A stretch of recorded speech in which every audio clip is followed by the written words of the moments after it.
What's up, guys? Saturday Soul Christmas edition. I'm here in sunny California visiting family, and I'm sure many of you went home to visit family for Christmas.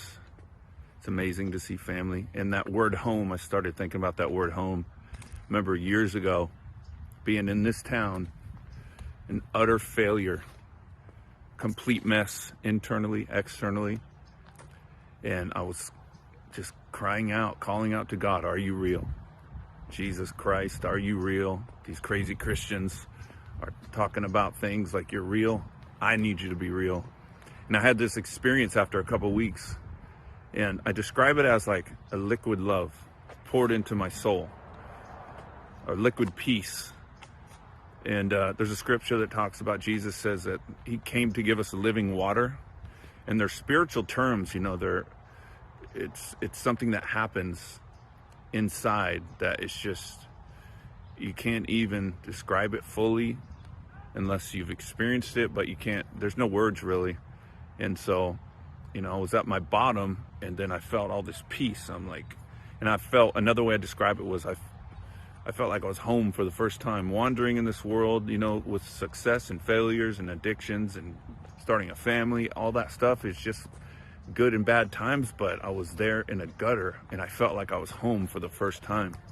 And it's like we're connected to God, like before we came here or something. And there's a scripture in the Bible that talks about that too. It's a mystery, but I felt like I was home. And I found the scripture today that says, Jesus says, all who love me will do what I say.